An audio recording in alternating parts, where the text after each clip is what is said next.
আমি বলে মোহাম্মদপুরে এসে খালি ঘুমাই। কন এইসব কথাও যদি কেউ বলে, আরে ভাই কথারও তো একটা সাইজ থাকতে হয়, বয়সও তো তোমার চেয়ে আমি বড়। শিক্ষা তো ভাই শুধু ডিগ্রির নাম না, বলেন শিক্ষা শুধু ডিগ্রির নাম? শিক্ষা হলো মানুষের আচরণের নাম, ব্যবহারের নাম। তো যাই হোক, সেই কথা আমি বলবো না, বলবো এতটুকু যে অন্তত ইতিহাস তো জানতে হবে যে আমার এই ফ্যামিলি মোহাম্মদপুরে কি কি করছে। শুধু মোহাম্মদপুর এলাকার মধ্যে এখন আমাদের ফ্যামিলির দ্বারা পরিচালিত মাদ্রাসা সংখ্যা 5টা মাদ্রাসা। 5টা মাদ্রাসা জাতীয় পর্যায়ে। মেয়েদের মাদ্রাসা আছে একটা, এই আপনাদের মোহাম্মদপুর এই বসিলাতে আছে। বসিলা এই সিটি ডেভেলপার্সের 1 নম্বর রোডের 6 নম্বর বাসায়, যেখানে আমরা বাসায় থাকি। আমরা বাড়ি বানাইছি, আমি ভাই বোন মিলে আমরা বাড়ি বানাইছি, আমি আর আমার বোন মিলে বাড়িটা বানাইছি। বাড়িটা বানানোর সময় নিয়ত করছি যে এই বাড়ির টপ 2টা ফ্লোর আমরা মাদ্রাসার জন্য দিয়ে দিব। আমরা মাদ্রাসার জন্য দিয়ে দিছি এবং সেখানে মেয়েদের মাদ্রাসা করছি। আলহামদুলিল্লাহ। শুধু ছেলেদের শিক্ষার ব্যবস্থা হবে, তাহলে মেয়েরা যাবে কোথায়? আমাদের কাছে মেয়েদের শিক্ষার গুরুত্ব ছেলেদের শিক্ষার গুরুত্বের চেয়ে 1 চুল পরিমাণ কম না। এই জন্য মেয়েদেরকে শুধু শিক্ষা না, ওদের আরো সেফটির কথা চিন্তা করি, আরো নিরাপদ ভাবে যেন ওরা পড়াশোনা করতে পারে। এই জন্য যে এই বাসায় যেখানে নিজেরা থাকবো, সেই বাসার টপ ফ্লোরে সুন্দরভাবে মেয়েদের জন্য শিক্ষার ব্যবস্থা করেছি। খবর নিয়ে দেখেন এই বসিলা ঘরে ঘরে আমাদের এই মেয়েদের মাদ্রাসা থেকে কোরআনের হাফেজ হওয়া মেয়ে বসিলার ঘরে ঘরে আছে। তো আলহামদুলিল্লাহ, এটা তো আমি এই আলোচনায় আসতে চাইছিলাম না। আমি যেই কথাটা মূল শুরু করেছিলাম সেটা হলো মুসলিম জাতির প্রয়োজনটা কি, মুসলিম উম্মার ইতিহাসটা কি, মুসলমান একটা সম্প্রদায় কিভাবে গড়ে ওঠে। ইতিহাস এমনি রচিত হয় না, ইতিহাস একটু একটু করে তৈরি হয়। একটা দালান একদিনে দাঁড়ায় যায় না। একটা দালানে এরকম একটা একটা করে বালুকণা, কোটি কোটি বালুকণা একত্রিত হয়। অসংখ্য অগণিত সিমেন্ট এখানে একত্রিত হয়। অসংখ্য ইট বিভিন্ন ভাটা থেকে এসে একত্রিত হয়। তারপরে অনেক কামলা, অনেক মিস্ত্রি, অনেক যোগালু, অনেক মায়ের পেট থেকে জন্ম নেওয়া বিভিন্ন জায়গা থেকে এসে একত্রিত হয় একটা বিল্ডিং এর কাজ করে। তারপরে গিয়ে একটা বিল্ডিং দাঁড়ায়। এরপরে ওই বিল্ডিং এর সৌন্দর্য বর্ধনের জন্য অনেক মিস্ত্রিকে কাজ করতে হয়, রং মিস্ত্রির কাজ করতে হয়, টাইলস মিস্ত্রির কাজ করতে হয়, কাঠ মিস্ত্রির কাজ করতে হয়। কত ধরনের মিস্ত্রিরা সেখানে সার্ভিস দেওয়ার পরে গিয়ে একটা সুন্দর ভবন দাঁড়ায়, বিল্ডিং দাঁড়ায়। কথা বলেন ঠিক কিনা? সালেহা বায়াত্তা একো দকে আজদর সে ইলম আলেমে গরদদ নেকু ইয়া শায়রে শিরি সখুন करनेहा बायत के एक संग खारज आफताब लाल गरदद वर बदख्शा या अकीकंदर यमन माहे हा बायत के एक पुंबदाना बाद काश्त जाम गरदद शाहिदे राया शहीदे रा कफन। পৃথিবীর কোনো কিছুই হঠাৎ করে এমনি এমনি হয়ে যায় না, এমনি এমনি হয়ে যায় না। এর পিছনে অনেক লম্বা ইতিহাস থাকে এবং সেই ইতিহাসটা জানতে হয়, তারপরে সেই ব্যাপারে মন্তব্য করতে হয়। অনেক ইতিহাস লম্বা, অনেক কিছু লাগে। এই যে একটা জামা, কবি বলতেছেন, এই যে মেয়ে তুমি দেখতেছো যে একটা মানুষ সুন্দর একটা জামা গায়ে দিয়ে, জুব্বা গায়ে দিয়ে, শুটকোট গায়ে দিয়ে বসে আছে, দেখতে লোকটাকে খুব সুন্দর দেখা যেতেছে। এই যে লোকটাকে সুন্দর কাপড় চোপড়ে যে সুন্দর দেখা যেতেছে, তুমি কি হিসাব করছো যে এই সুন্দর কাপড়টা তার গায়ে চড়তে এর উপর দিয়ে কত ইতিহাস রচিত হয়েছে? কোন একজন, কোন এক মা অথবা কোন একজন বৃদ্ধ বাবা কোন একদিন কোন একটা গ্রামে একটা তুলার গাছ লাগাইছিল। একটা তুলার গাছ লাগাইছে, তারপরে সেই তুলার গাছে পানি দিছে, সেটাকে পরিচর্যা করছে, সেই তুলার গাছটা বড় হয়েছে, তারপরে সেই তুলার গাছে তুলা হয়েছে, তারপরে সেই তুলাটা একজনে নিয়ে বাজারে বিক্রি করছে, তারপরে সেই তুলাটা আরেকজনে কিনে নিয়ে সেটা মিলে নিয়ে গেছে, মিলে নিয়ে তারপরে সে ওই মিলের মধ্যে সেই তুলা দিয়ে সুতা বানাইছে একজনে, তারপরে সেই সুতা আরেকজনে কিনে নিয়ে, তারপরে কটন মিল থেকে সুতা কিনে নিয়ে তারপরে আরেক মিলে নিয়ে সেটাকে কাপড় বানাইছে, তারপরে সেই কাপড়টাকে আরেক জায়গায় রিডিং করছে, ফিনিশিং দিছে, কত কিছু করছে। তারপরে সেটা বাজারে আসছে, সেটা আরেকজনে কিনে নিয়ে দর্জির দোকানে দিছে, তারপরে সেই দর্জি কত যত্ন নিয়ে সেটাকে কাটছে, তারপরে সেলাই মেশিনে কত সুন্দর করে সেলাই করছে, সব সুন্দর করে সেলাই টেলাই করে তারপরে এটা আবার ধুলাইতে পাঠাইছে, তারপরে সেটাকে ধুলাই দিয়ে ইস্ত্রি করে প্যাকেট করে তোমার কাছে পাঠাইছে, তুমি ঝাড়া দিয়ে গায়ে দিয়েছো, তোমার সুন্দর লাগে। এখন তুমি যদি বলো আমি কিনছি আর গায়ে দিছি, কিনছি আর গায়ে দিছি, এত সহজ না যে কিনছো আর গায়ে দিছে। বলেন, এই জামাটা গায়ে দেওয়ার পিছনে কত বছর আগে কোন এক গ্রামের এক মা অথবা একজন বাবা কত যত্ন করে তুলার গাছ লাগাইছে, সে হলো তোমার এই জামার, তোমার যে সুন্দর দেখা যেতেছে এটার জন্য তুমি তার কাছে ঋণী। এখন তুমি সুন্দর জামা গায়ে দিয়ে তার কথা ভুলে যাও না। এটা হলো মানুষের চরিত্র। মানুষ পিছনের কথা মনে রাখতে চায় না, ভুলে যায়, খালি যা চোখে দেখতেছে সেটাই মানুষ দেখতে চায়। আল্লাহ আমাদেরকে কবুল করেন, তৌফিক দান করেন। ইতিহাসের এই চর্চাটা আমি এই জন্য করলাম যে আলহামদুলিল্লাহ আমাদের এখন মোহাম্মদপুরে এই নতুন এলাকা, বিশাল এই বসিলাকে কেন্দ্র করে যে নতুন নগর গড়ে উঠতেছে, এখানে দেখতেছি অনেকগুলো ছোট ছোট মাদ্রাসা গড়ে উঠেছে আলহামদুলিল্লাহ। এই মাদ্রাসাগুলো আমাদের এই এলাকায় নতুন যারা বসতি স্থাপন করতেছে তাদের দ্বীনি শিক্ষার চাহিদা পূরণ করতেছে। উচিত তো ছিল এই রাষ্ট্রের, উচিত তো ছিল এই দেশের, এই রাষ্ট্রের মুসলমানদের প্রতিটি সন্তানের কোরআনের শিক্ষার ব্যবস্থা করা এই রাষ্ট্রের দায়িত্ব ছিল, ফরজ ছিল রাষ্ট্রের জন্য এগুলো করা। তবে যে রাষ্ট্রের জন্য এটা করা ফরজ ছিল কেন? কারণ এই রাষ্ট্র কেমনে গড়ে উঠছে, খালি হঠাৎ করে একজনে এসে ঘোষণা দিছে যে বাস এবারে সংগ্রাম, স্বাধীনতার সংগ্রাম, অথবা আরেকজনে খালি ঘোষণা দিয়ে দিছে যে বাস কালুরঘাট থেকে এরপরে রাষ্ট্র হয়ে গেছে। ব্যাপারটা এত সহজে হয় নাই। এই রাষ্ট্র হওয়ার পিছনে 190 বছর পর্যন্ত ব্রিটিশের বিরুদ্ধে যুদ্ধ করতে হয়েছে। সেই যুদ্ধে কত মানুষের রক্ত দিতে হয়েছে ইতিহাস পড়ে দেখবেন। 190 বছর ব্রিটিশের সাথে যুদ্ধ করে ব্রিটিশকে খেদাইছে। মধ্যখানে আবার কলকাতার দাদা বাবুদের সঙ্গে আরেকটা লড়াই করতে হয়েছে। ওরা চায় নাই যে এই বাংলাদেশে ঢাকাকে কেন্দ্র করে মুসলমানদের একটা সভ্যতা গড়ে উঠুক, ওরা চায় নাই। এই জন্য দেখেন না 24-এর বিপ্লবের একটা বড় স্লোগান কি? দিল্লি না ঢাকা। এটা অর্থ বুঝেন? দিল্লি না ঢাকা, খালি তো কোন দিল্লি না ঢাকা, ঢাকা ঢাকা। এর অর্থ কি? এর অর্থ হলো এখানে একটা লড়াই ছিল, 100 বছর ধরে এখানে একটা লড়াই ছিল। ওরা চায় নাই যে ঢাকায় ঢাকা বিশ্ববিদ্যালয় হোক। রবীন্দ্রনাথ যখন ঢাকা বিশ্ববিদ্যালয় হয় তখন মুসলমানদেরকে নিয়ে টিটকারি করছিল রবীন্দ্রনাথ ঠাকুর। কইছে এই জবনের পোলাপান আবার পড়ালেখা কিসের? নাউজুবিল্লাহ। বলে মুসলমানরা তো চাষা ভুষা ক্ষেত, এই ক্ষেতের পোলাপান আবার কি বিশ্ববিদ্যালয়ে পড়বে? কেন ঢাকায় বিশ্ববিদ্যালয় করা হইতেছে? এটা নিয়ে রবীন্দ্র বাবুর অনেক আপত্তি ছিল। এমনি হয় নাই ঢাকা। এই ঢাকাকে যেন কোনোভাবেই এখানে মুসলমানদের মাথা উঁচু করে দাঁড়াইতে না পারে, একটা দেশ যেন গড়ে না উঠে, একটা রাজধানী ঢাকায় যেন না হয়, এই ঢাকার রাজধানী ঠেকানোর জন্য কলকাতা কম চেষ্টা করে নাই। সহিংস আন্দোলন করছে, নাম দিছিল সহিংস আন্দোলন, মানে জঙ্গিবাদী আন্দোলন রবীন্দ্রনাথ ঠাকুর করছে। আর আজকে ঢাকা বিশ্ববিদ্যালয়ে গিয়ে দেখেন, ঢাকা বিশ্ববিদ্যালয় করলো যেই লোকে, এর নাম হলো নবাব স্যার সলিমুল্লাহ। নাম শুনছেন? এই সলিমুল্লাহ সাহেব, নবাব সলিমুল্লাহ নিজের ব্যক্তিগত কয়েক শত একর জমি দিয়ে দিছে বিশ্ববিদ্যালয় করার জন্য। তারে নিয়ে আজকে ঢাকা বিশ্ববিদ্যালয়ে কোনো আয়োজন নাই। আয়োজন আছে রবীন্দ্রনাথ ঠাকুরের গান গায় হারা।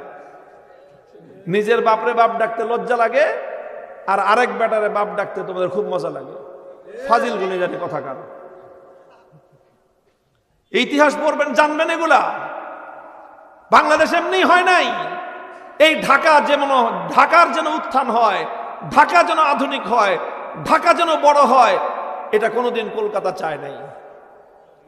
তারপরে আস্তে আস্তে ঢাকা হয়েছে মুসলমানদের অবদান। এই নবাব স্যার সলিমুল্লাহরা চেষ্টা করছে ঢাকা যেন উন্নত হয়, এখানে যেন ব্যবসা বাণিজ্য করতে পারে মানুষ, এখানে যেন মার্কেট হয়, বাজার ঘাট হয়, শিক্ষাঙ্গন হয়, মসজিদ মাদ্রাসা হয়, বিশ্ববিদ্যালয় হয়। এই যে ঢাকার শহরকে যে মসজিদের শহর বলা হয়, এমনি বলা হয় নাকি মিয়া? এই ঢাকার শহরে যেন মসজিদে ভরে যায়, নবাব স্যার সলিমুল্লাহরা তখন থেকে এটা চেষ্টা করেছেন। যে এই শহরে শহর বাড়বে মসজিদ হবে, শহর বাড়বে মসজিদ হবে, এই শহরটা যেন মসজিদের শহর হয়। শত শত বছর ধরে মুসলমানরা, আমাদের বাপদাদারা চেষ্টা করে এটাকে মসজিদের শহর বানাইছে। দিল্লি না ঢাকার অর্থ বুঝেন? মসজিদের শহর হবে না মন্দিরের শহর হবে? মসজিদের শহর, মসজিদের শহর, এই হলো দিল্লি না ঢাকার অর্থ।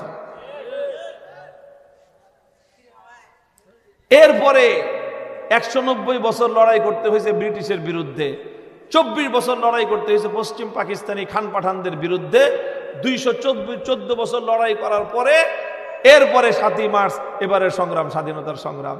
এরপরে কালুরঘাট বেতার থেকে স্বাধীনতার ঘোষণা, এরপরে 9 মাসের মুক্তিযুদ্ধ, এরপরে 16ই ডিসেম্বর বাংলাদেশ। এত সংক্ষেপে হয় নাই, অনেক রক্ত গেছে, অনেক জীবন গেছে, তারপরে বাংলাদেশ হয়েছে। তো যেই বাংলাদেশটা হলো এই জন্য যে আমরা দিল্লির গোলামি মানব না, আমরা কলকাতার আন্ডারে থাকবো না, মুসলমানদের জন্য আলাদা দেশ চাই। এই মুসলমানদের জন্য আলাদা দেশ গড়তে গিয়ে বাংলাদেশ হয়েছে। তো মুসলমানদের জন্য আলাদা দেশ গড়তে গিয়ে যেই বাংলাদেশ হবে, সেই বাংলাদেশের মুসলমানের সন্তান যেন ইসলামী শিক্ষা পায়, সেটা দেওয়াই রাষ্ট্রের প্রথম দিন থেকে দায়িত্ব ছিল। যারা এই দায়িত্ব পালন করে নাই, তারা রাষ্ট্রের সঙ্গে গাদ্দারি করেছে, জাতির সঙ্গে গাদ্দারি করেছে, প্রত্যেকটি মুসলমানের সন্তানের সঙ্গে তারা গাদ্দারি করেছে। 54 বছর ধরে সেই গাদ্দারি হয়ে আসতেছে। এর আগে 24 বছর গাদ্দারি হয়েছে। 78 বছরের গাদ্দারির হিসাব বুঝে নেওয়ার সময় আসছে এখন।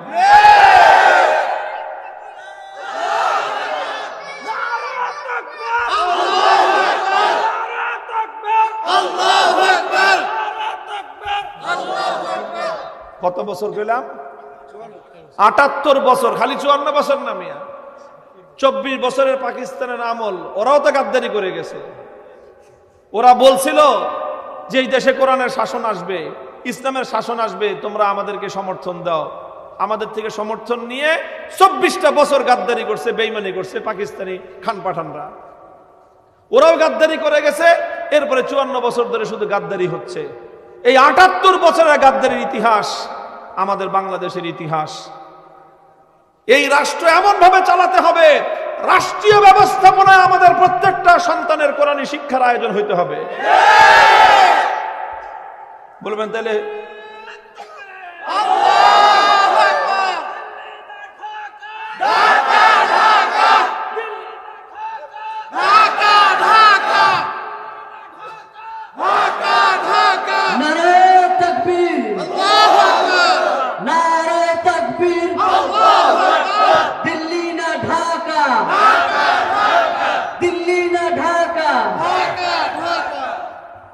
মোহতারাম হাজিরিন, এই জন্য বলি এগুলো হলো আমাদের পাওনা রাষ্ট্রের কাছে, এই জাতির পাওনা, শিশুদের পাওনা।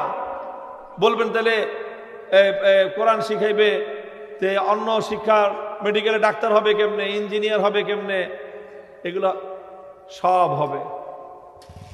কোরআন শরীফ পড়লে কি ইঞ্জিনিয়ার হওয়া যায় না? কি বলেন, আপনাদের ধারণা কি?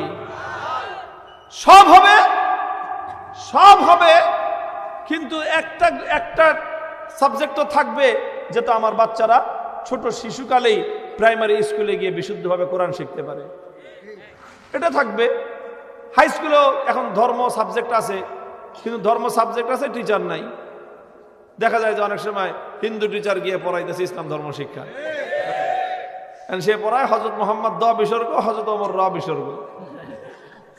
সাল্লাল্লাহু আলাইহি ওয়াসাল্লাম তো কইতে পারে না, দেখে দ বিসর্গ লেখা আছে, বলে হযরত মুহাম্মদ দ বিসর্গ, হযরত ওমর র বিসর্গ। রাদিয়াল্লাহু আনহু কইতে পারে না, কইবে কি হযরত মুহাম্মদ দ বিসর্গ, হযরত ওমর র বিসর্গ। এই তো চলতেছে আমাদের জাতীয় শিক্ষা ব্যবস্থায়। এগুলো সংশোধন করার দরকার আছে ভাই। এর এই জন্যই নির্বাচন করতেছি, অন্য কোনো উদ্দেশ্য না। আমার উদ্দেশ্য একটাই, এই রাষ্ট্রের কাছ থেকে 78 বছরের হিসাব কিতাব পাওনা বুঝার সময় আসছে এখন আমাদের। কারণ এই নতুন বিপ্লবে সবচেয়ে বেশি জীবন এবং রক্ত দিয়েছি আমরা। 2013 সালে রক্ত দিয়েছি আমরা। 2014-15 সালে আল্লামা দেলোয়ার হোসেন সাঈদী রহমতুল্লাহ আলাইহির নামে যখন মিথ্যা মামলার রায় দিল, 100 তাজা প্রাণ কোরআন প্রেমিকরা রক্ত দিয়েছে, কোরআন প্রেমিকদের রক্ত। এরপরে আবার 2024 সালে রক্ত দিছি আমরা, 2021 সালে রক্ত দিছি আমরা মোদী বিরোধী আন্দোলনে। তারপরে আসছে 24 সাল, এই 24 সালে যাত্রাবাড়িতে রক্ত দিছি আমরা, মোহাম্মদপুরে রক্ত দিছি আমরা, অনেক জীবন রক্ত দিয়ে তারপরে এই বাংলাদেশ এখন এই অবস্থায় আসছে। কাজে 78 বছরের হিসাব কিতাব বুঝা পাওয়ার হিসাব সময় আসছে। হিসাব কিতাব মানে হলো কেন তোমরা এই কাজগুলি করো নাই, এই কাজগুলি আগামীর বাংলাদেশে করতে হবে। এই হিসাবগুলি বুঝে নেওয়ার জন্য, দেশটাকে আগামীতে সুন্দরভাবে পরিচালনা করার জন্য আমাদের জাতীয় নেতৃত্বের মধ্যে অন্যান্য লোকদের পাশাপাশি আমরা সবাইকেই চাই, কিন্তু তারা কোনো ভালো আলেম ওলামাকে সেখানে রাখতে চায় না। আপনাদের কি মতামত? সেখানে আলেম ওলামাদের মধ্যে কিছু লোক থাকার দরকার আছে না নাই? তো যদি মনে করেন যে হ্যাঁ দরকার আছে, এই দেশটাকে সঠিক ধারায় পরিচালনা করার জন্য আমরা ভূমিকা রাখতে পারবো, সেই আত্মবিশ্বাস আমার আছে। যদি এটা মনে করেন যে দরকার আছে, তাহলে কেমনে এই দরকার পুরা করবেন সেটা দায়িত্ব আপনাদের। 12ই ফেব্রুয়ারি পর্যন্ত দায়িত্ব যদি আপনারা পালন করেন, 13ই ফেব্রুয়ারি থেকে ইনশাল্লাহ পরবর্তী দায়িত্ব আমি পালন করব। হিসাব করায় হিসাব আমার থেকে বুঝে নিয়ে যান যে হুজুর আপনারা তো আমরা দায়িত্ব দিলাম 12ই ফেব্রুয়ারি, আপনি এরপরে কি করছেন? প্রত্যেক বছর না, প্রত্যেক মাসে মাসে হিসাব বুঝে নিয়েন আমার কাছ থেকে যে কি করতে পারছি। ইনশাল্লাহ আমরা সুন্দর একটা দেশ চাই, যেই স্বপ্ন নিয়ে আমাদের দেশ স্বাধীন হয়েছিল, যেই স্বপ্ন নিয়ে ব্রিটিশদেরকে বিতাড়িত করা হয়েছিল, যেই স্বপ্ন নিয়ে দিল্লিকে খেদানো হয়েছিল, যেই স্বপ্ন নিয়ে পিন্ডিকে খেদানো হয়েছিল, যেই স্বপ্ন নিয়ে জুলাইয়ের বিপ্লব হয়েছে, এই সব স্বপ্ন পূরণ করার সময় আসছে এখন। ইনশাল্লাহ আমরা যদি দেশবাসী যেইভাবে ঐক্যবদ্ধ হয়েছি, আমরা যদি এটাকে ধরে রাখতে পারি, ইনশাল্লাহ সেই স্বপ্ন এবার পূরণ হবে।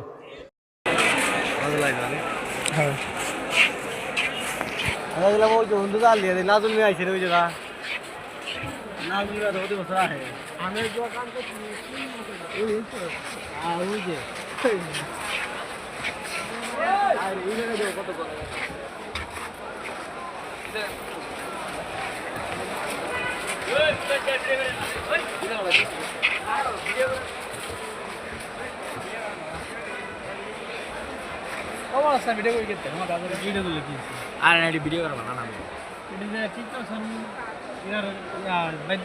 করবো না পুরো গণখবরের মতো শুধু বাচ্চাদের খবর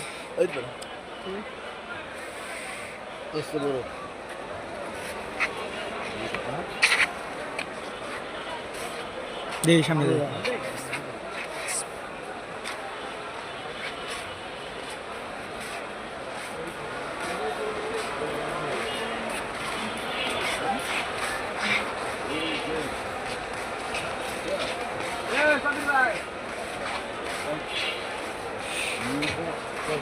পানি কম রাখে না, পানি কম না।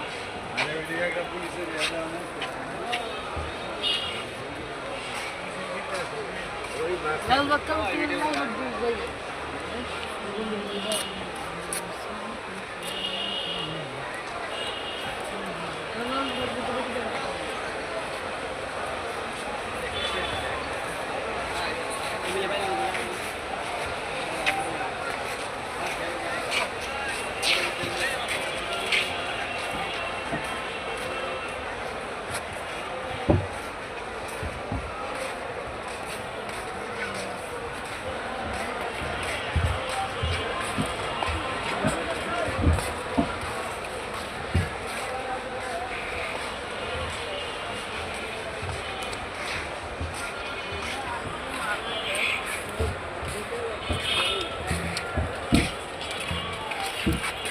চল চল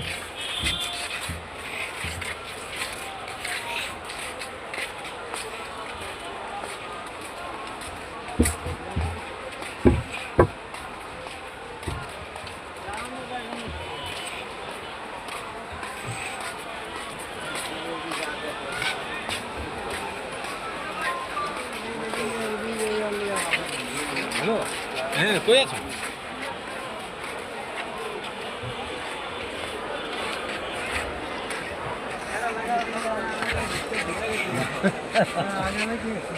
কই পাইব না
এটাও একটার উপরে একটা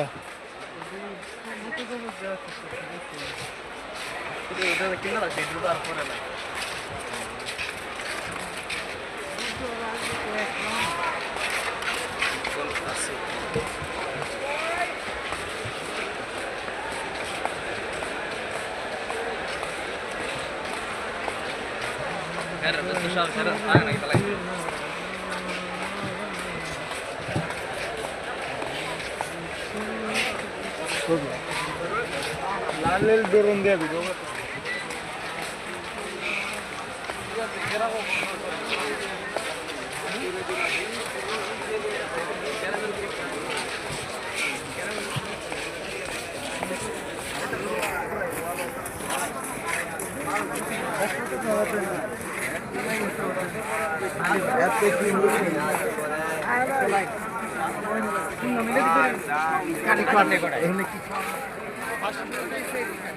बस ना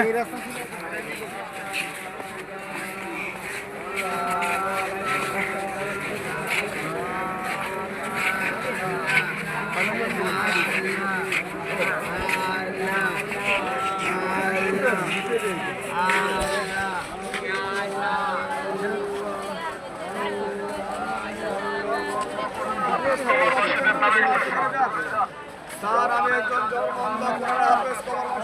সাহায্য করে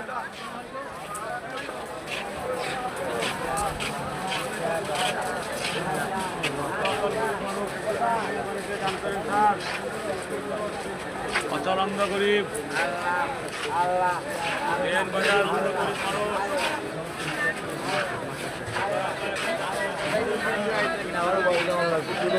আসসালামু আলাইকুম ভাই